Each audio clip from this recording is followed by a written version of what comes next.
Hi, and welcome to the Art of Film Funding. I'm your co-host, Claire Papin, along with writer-producer Carole Dean, author of the best-selling book, The Art of Film Funding, and host of this show. Carole is the president of From the Heart Productions, a nonprofit organization that has supported filmmakers with the Roy W. Dean Grant, fiscal sponsorship, education, and resources for over 30 years. Carole also teaches the Learn Producing class.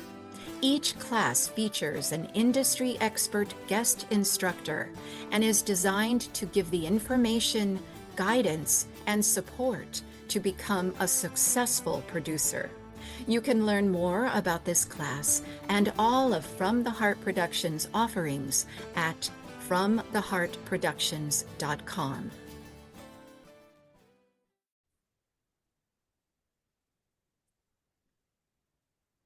Welcome to From the Heart Productions, where we support and champion independent filmmakers telling stories that matter. Today's conversation brings together science, cinema, and opportunity in a way I think many of you will find both inspiring and practical. We're honored to be joined by Helen Hall, an award-winning producer, director, and composer whose work explores the intersection of art, science, and energy. For more than 3 decades, Helen has created films grounded in original research, cinematic storytelling, and a deep curiosity about the forces that shape our world. Her work has been performed, broadcast, and exhibited internationally, and her research has been published by Leonardo Magazine, MIT Press, with music forthcoming from Da Vinci Edition in Japan. Her first documentary, Power Lines, inspired by the sound waves of electromagnetic fields, won the International Jury Award at the International Festival of Films on Energy. Helen is completing Pictures of Infinity, a feature revealing Nikola Tesla's long-hidden blueprint for a sustainable energy future. Recipient of the Roy W. Dean Award and the Carole Dorothy Joyce Award. Helen serves on the advisory council of the International Institute of Film, Science, and Arts in New York. And Carole, I understand this is a film you highly support and are working on with Helen. Yes, Claire, Helen has so much to share with us on her recent trip to MIPCOM. So thank you, Helen, for joining us. Thank you for having me on the show. Oh, we have a lot of things to cover today, so let's get started. What is MIPCOM and what drew you to attend this year? MIPCOM is the largest global market for the audiovisual industry, and it's a place where everyone converges in the audiovisual industry, apparently. So in the year, it was just this past October when I was there, and there were more than 10,000 delegates from 107 countries. So it's huge. It's absolutely huge. Um, and so what brought me there was that I received a phone call.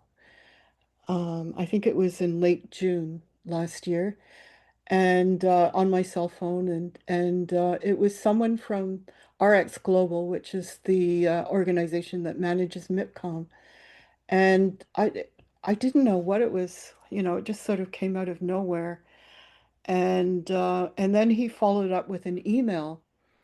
And so he was representing MIPCOM and he knew about Pictures of Infinity. So that kind of drew me in. And he thought that I should be there with Pictures of Infinity. So I wondered what that was about. And so he offered to meet with me on Zoom. to talk to me more about it and why he thought I should be there and why everything. And it's not something that would ever cross my mind. You know, I would think of MIPCOM as a big commercial marketplace kind of place and not somewhere where it would be appropriate for me to be with my film in progress. But he convinced me that he inspired me so much. Just it, it- the way it was very human, it was very personal, and it he just made everything sound possible. And so then I remember speaking to you, and you agreed with me that it seemed like it might be something I should follow up on. And and then I received the Carole Dorothy Joyce Award, which made it possible for me to register for MIPCOM and to actually start planning to attend, which was pretty amazing, and I was honored to receive it. And then the next thing that happened after I registered for MIPCOM, I was invited to be a delegate for Quebec filmmakers to be part of the Quebec team that was going to MIPCOM. So what Wow. that so what that meant was that I had an infrastructure to work with. So I had an actual physical location where I could organize meetings and have there was a receptionist and there were people offering drinks and that sort of thing. So it was very, very helpful to have support like that. And also it was really it impacted the visibility of my project too, because then I could there was a place online to actually say what I'm looking for and where I am and that sort of thing. So that there was a lot of visibility for the project because of that. Um, Oh, so so then after registering, there's an online platform that we have access to, and that's an incredible resource because you can you know, put information about yourself, about your production company, about your projects and exactly what you're looking for. So, you know, we're all going to MIPCOM to find resources for our projects, and we can ask for those online. We can make it clear what we're looking for, and then it's possible to organize meetings because there's a huge list of all the people attending, so all the companies and all the different people representing the companies. And so wow. we can start contacting them and organizing meetings, and then at the same time we're being you know, we're getting a lot of requests for meetings too from others who are interested in what we're doing. Well, that's great. Well, so Mm. people are interested in what you're doing because of your posting on the MIPCOM website. Yes, exactly. Did that bring you many people? It brought me a lot of people. In fact, it was far more than I could meet with, physically meet with during that time period because it's a 4 day event, but there are 3 full days of meetings, and then the fourth day you know, we had second meetings sometimes, and also it was a time to schedule the ones that weren't possible during the previous 3 days. But yes, I was just flooded with meeting requests. Well, give us a short description of your film, Pictures of Infinity, so we all understand the title and what the focus is of your film. Hmm. So it's a feature documentary about the what Nikola Tesla called his greatest achievement. This is something that is unknown, mostly unknown. He discovered that the Earth produces an unlimited reservoir of natural electricity, and he devoted the last part of his life to inventing a system to harness it. And this was his radical solution to the global energy crisis, which he anticipated more than 100 years ago. And the film is a combination of dramatic scenes from Tesla's life that begin in childhood and right to the end of his life, but every scene in the film is revealing a new principle of energy that he discovered. And because his thinking was radically different than our common understanding of physics. And so that's an important part of the film because his it implies a radical new direction because he produced outstanding results in his experiments. And and so the film documents all of his discoveries and inventions to harness the natural electricity of the earth. So not only reproducing the experiments that he did to to to um, to make it clear that this was possible to do, but he we're also reproducing the experiments of others who are confirming that what Tesla did was possible and real and exists. So um, they've produced evidence that everything that he anticipated would actually be possible using So, the instruments that they have now. And at the time that Tesla was working, and I mean, there's many problems that Tesla encountered with having it what he was doing be understood, but there's people now who have invented instruments that detect and measure the energy he was harnessing. So there's very convincing evidence that it's possible, that his system was viable. and that is called a 0 point field that Tesla It, working with, right? That it's in quantum physics, it's called the 0 point field. That's not what Tesla would call it, and it's not what other people would call it, but that's all. It doesn't matter. It's the same concept. So some people have different names for it. okay, It's so basically an underlying field of energy. underlying field of energy that surrounds all of us and That's right.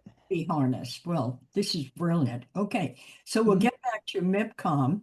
So, Hmm. in other words, they contacted you. You decided to attend. Canada supported you by putting Hmm. in with their group. And Yes. by posting online, you found people to talk to and who were interested in your film. Yes. Um, Yes. And both yeah. I reached out to people and then I had people reach out to me, so it was back and forth. So this year, MIPCOM was focused on the creator economy. So Hmm. does that shift opportunities for documentary filmmakers? Well, first of all, I should say this is the first market event I've ever attended, so and it was a pretty incredible experience. But one thing I was aware of right away, so I don't know if this is different from previous years, but it really felt like a level playing field. It didn't feel like they were the gatekeepers and the, the filmmakers or whatever.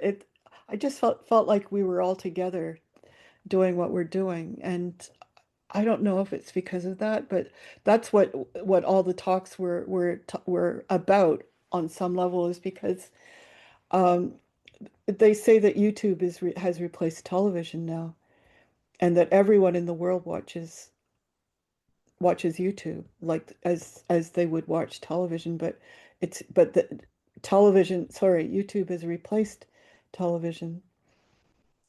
Well, that's And sorry? hearing. They're saying that in fact, YouTube has outperformed Disney. Okay.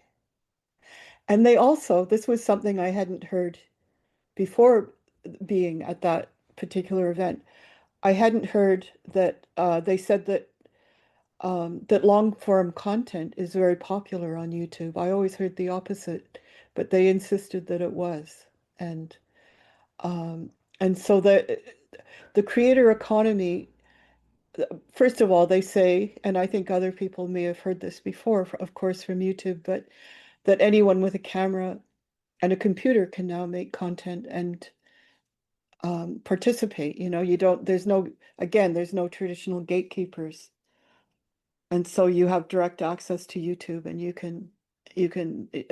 can actually make a decent living if you devote yourself to finding your audience and you know creating the content Well, and and and bringing it to them on a regular basis. Pardon me? exactly. And you've done that. You've built your Facebook page up to what is the number of followers you have now about for your film? Oh, 27,000. Oh my gosh, that's magnificent. That should bring interest from any possible distributor. That's marvelous, Helen. Yes, but actually, one thing I did in my meetings, of course, I had my phone with me, as we all do. So I showed them when I was meeting with distributors and streamers and talking about my film, because I'm amazed by this. There's so much interest in Tesla, and it's only growing. So I showed them, I had a post from September where quotes Tesla. It's from an interview where he spoke about the future, and he said that in the future that people would be able to harness energy from all around them, and that it could meet global energy needs. And that post got 32,000 reactions. Wow. That's 32,000. yeah. That's, I mean, that's how much people care about it. Yes. So that's something that I showed them. It was easy to show them on my phone that's what's happening. You know, when I post things, that's how much interest there is in this subject. This is good to know and good to know about YouTube. There's a new documentary out, Helen, called The Grab, Grab, and it's a very interesting story about Mm-hmm, food and water and mm-hmm, how that is control, what the controls are around that, and how countries countries are using other countries to raise their food and with other people's water and bring it back home. And mm-hmm, that is on YouTube and mm-hmm. Hulu. So yes, YouTube is taking over as a long form player. They're not Yes. wrong.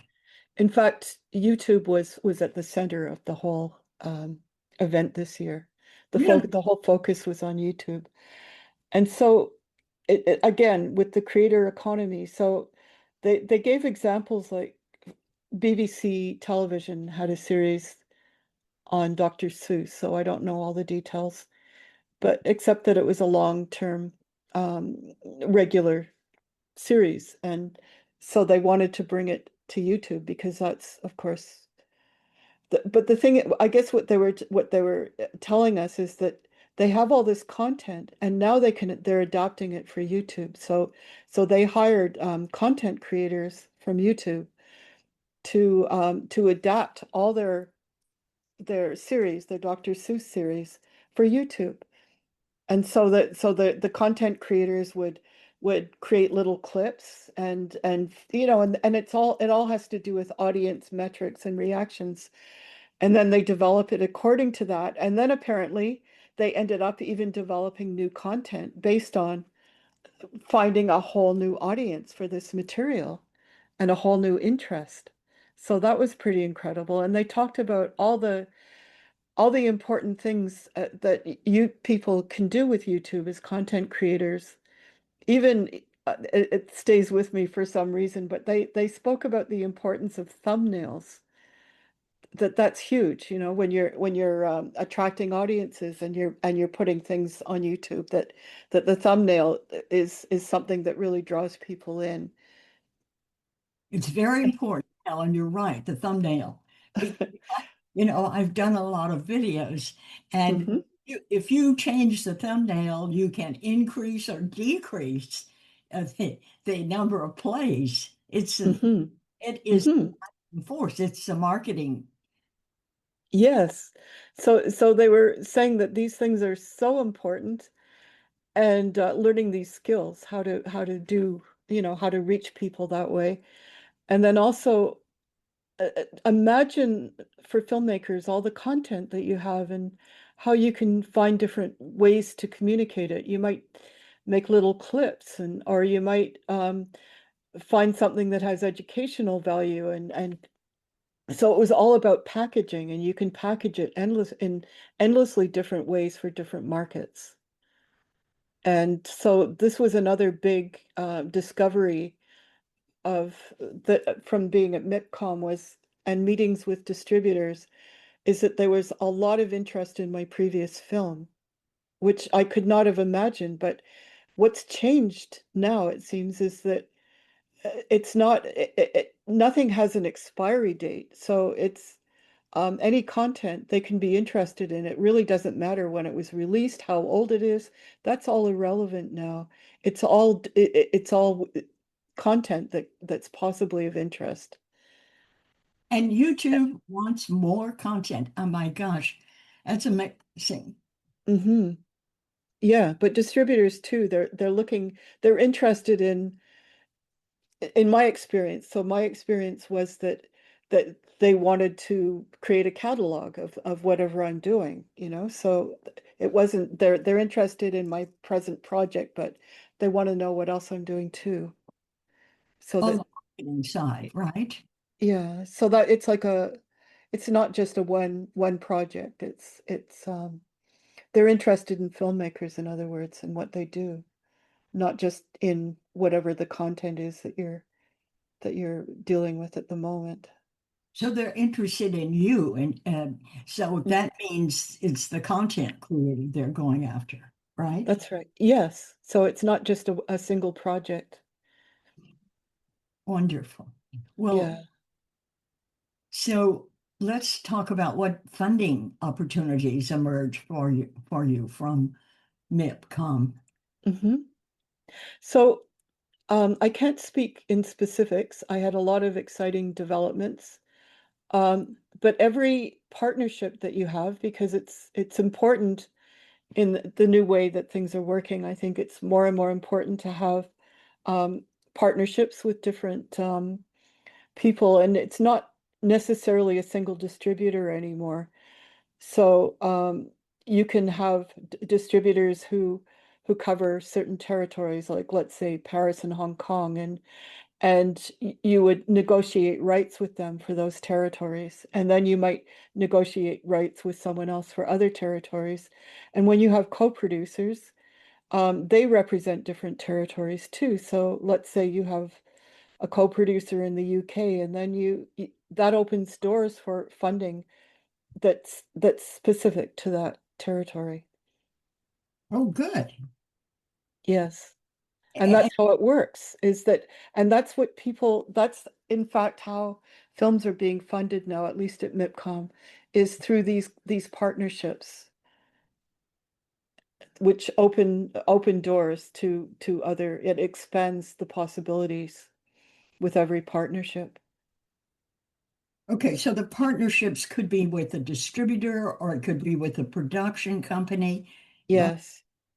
And streamers too. Oh, yeah. Yes. Okay. Yeah, so and the streamers, I was speaking a bit with Claire about this before the interview, but I was just saying I can't keep track of them all. There's so many streamers. It's changing so quickly now, and they have different focuses.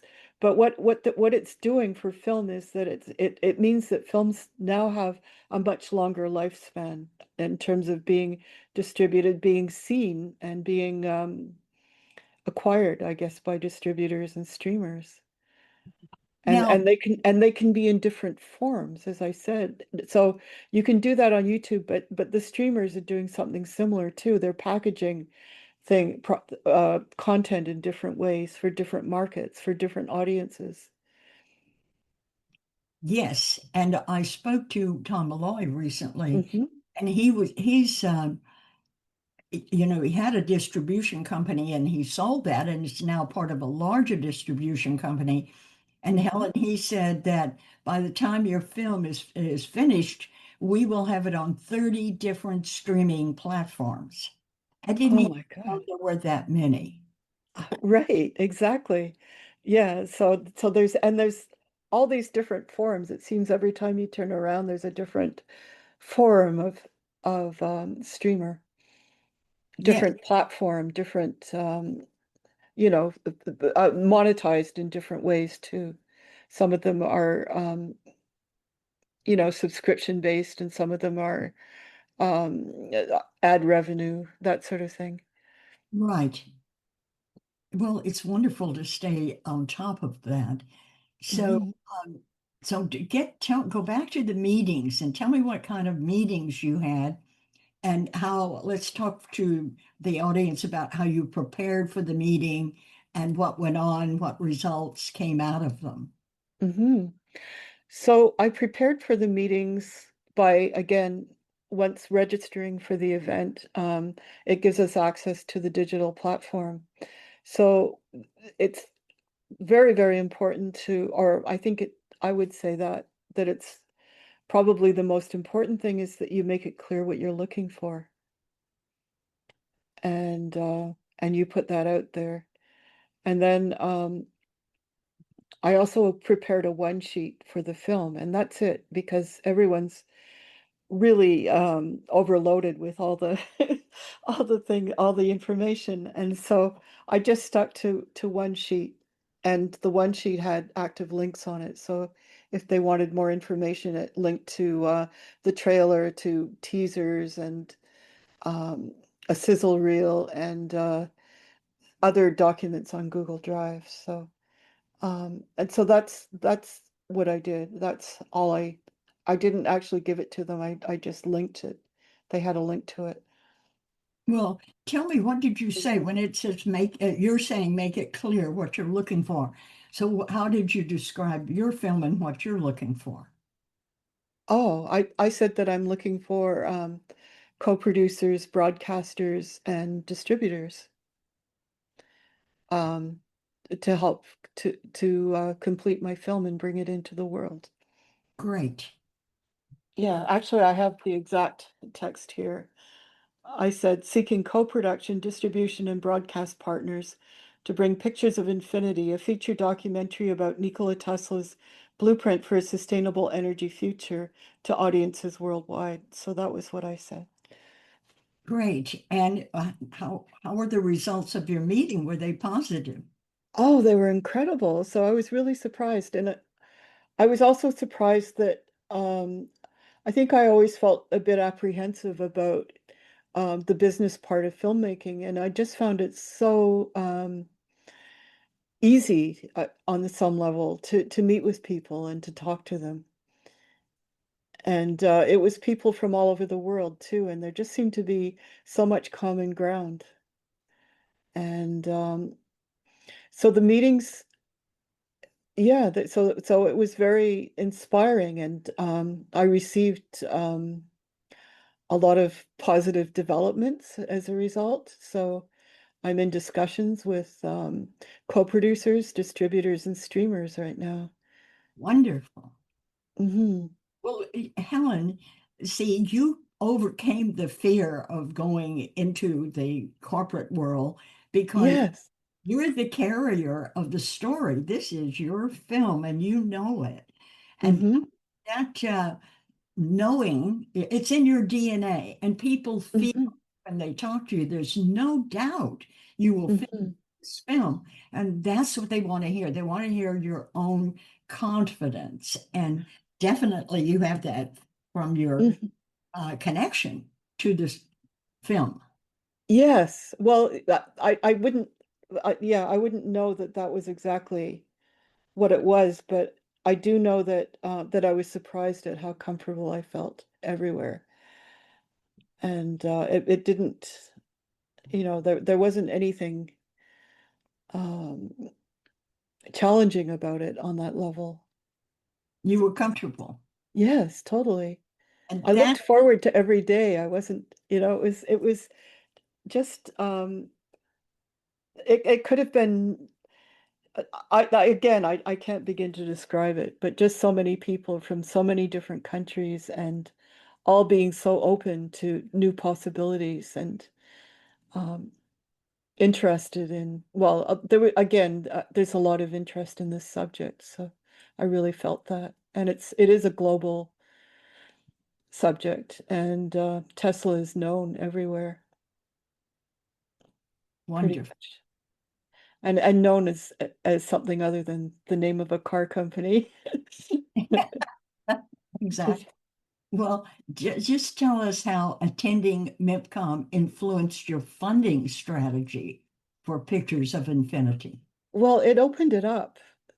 So again, and this is something I'm still learning more and more about, but uh, think in terms of, again, meeting with distributors, and they represent certain territories, and so they can cover those territories, and you can make um make deals with distributors over, for particular territories, and then with others that cover other territories.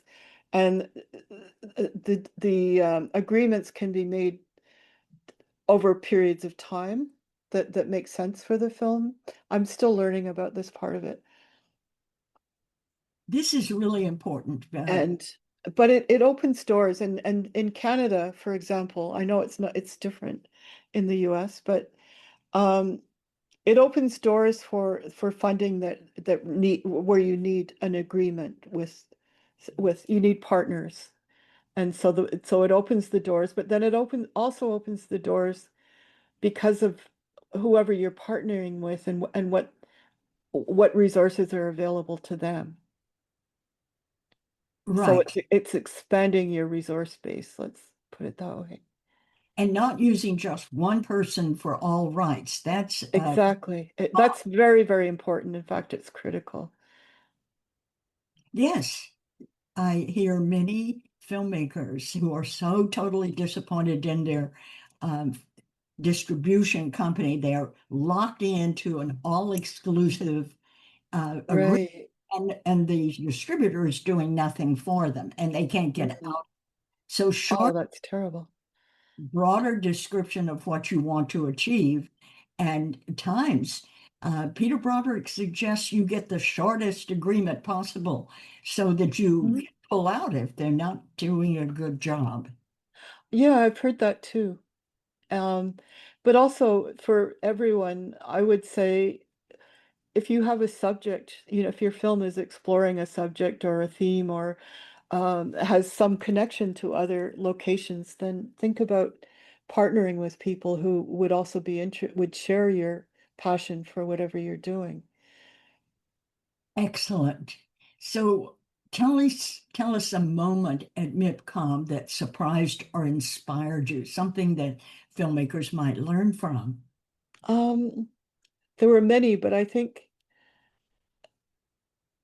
it was right at the beginning. I mean, it was completely overwhelming in a good way. It's just a whole sea of people. It's a mob scene, and there's so many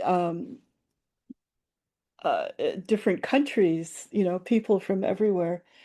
And it's just this exhilarating feeling of entering a global ecosystem of film funding, let's say, or of people making films. And I've never experienced anything like it before. And So I would not have anticipated that at all, that feeling. now this is good news. Well, if you had to sum up your MIPCOM experience, give us a sentence or two, tell us what that would be. Um, a single sentence. Um,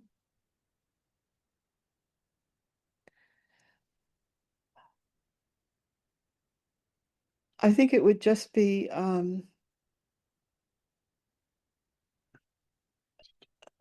the experience of entering a global ecosystem with your film. And the importance of that. I think it's really important now. And that's what I had at MIPCOM, was that experience. So it opened you up to realize that this isn't just for a small part of the world. This can explode and be seen all over the world. Yes, and not only that, but everyone, well, I shouldn't say everyone, but there's a general there's such an openness right now that I experienced there to everything. It felt like so just thinking of a global context. Well, that's really good advice because a lot of the filmmakers that I work with are only thinking about the United States. How do I distribute it? Who can see? Hmm. Hmm. You're saying elevate your thinking. You Yeah, may, totally elevate it. Yes. yes. Well done. So, what is your intent? What are your goals for the next 6 months, Helen? What are you working on? Well, I'm continuing, of course, to work on everything I need to do to complete Pictures of Infinity.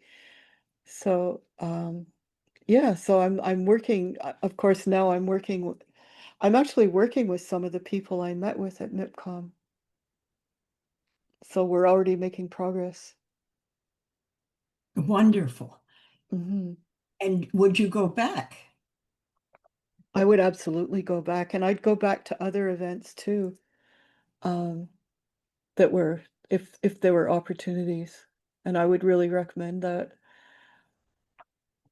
So it's really worth filmmakers to put it in their budget, save up, and go experience this international concept of and new creator content funding. I really believe it is, and I remember when the person um, who started this whole process where I ended up there, Daniel Cortez from RH Global, which is the company that manages and organizes MIPCOM. And so in the Zoom meeting with him, he was talking about how, like in my situation, I was with the other delegates from Canada. So, um, but people can I looked for an equivalent for American filmmakers, and I don't think there's an exact equivalent, but you can actually rent stands at MIPCOM, and if you have a catalog of films and they speak in terms of brands, so you're there representing your brand, and you can and I think it's an extremely valuable opportunity to to reach a large audience of people, whatever you're looking for, but to find buyers, commissioners, whatever, um, that way, by being there. And And is it only for documentaries? oh, it's not for documentaries at all. It's for audiovisual content. It's the most open. There's no genres there. Oh, great. It's everything. It's absolutely everything. And that's why it's the lo largest global market for audiovisual content. So anything and anything you've ever done, you could bring it there because now, as I said, it's not time sensitive. If you have something you've done 20 years ago, it shouldn't be sitting on the shelf. You can bring it to MIPCOM. This is good news. Great. Yes. Good news. Well, thank you, Helen. It's just been very enlightening to hear all these ideas. And so we'll check back with you in 6 or 8 months and see where you are. Thank you. I would love to come back. Great. So thank you for listening, and I hope today's conversation encourages you to think differently about markets like MIPCOM, about the creator economy, and how your film might fit into this evolving landscape. So if you'd like to learn more about fiscal sponsorship, film funding strategies, or how From the Heart Production supports filmmakers through every stage of development, please visit us at www.fromtheheartproductions.com. Thank you for joining us. And as always, keep listening, keep telling stories that matter from your heart. Thank you.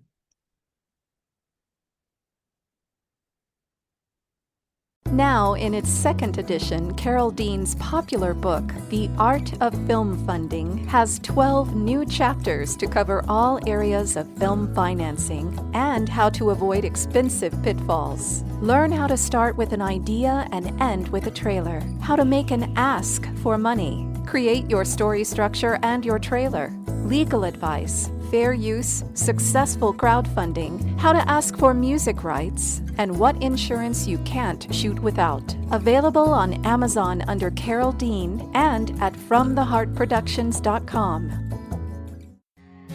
I want to remind our listeners that David Raiklin is a brilliant and talented award-winning musician who scores films and can compose music for a trio or for a full orchestra. David is a very good friend to the independent filmmaker and comes highly recommended by From the Heart Productions. If you need music to help tell your story, please contact him at davidraiklin.com. That's David, RAIKLEN.com. And Carole and I want to thank you for tuning in to The Art of Film Funding. Please visit our website at FromTheHeartProductions.com. You can also find us on Facebook and Twitter. Good luck with your films, everyone.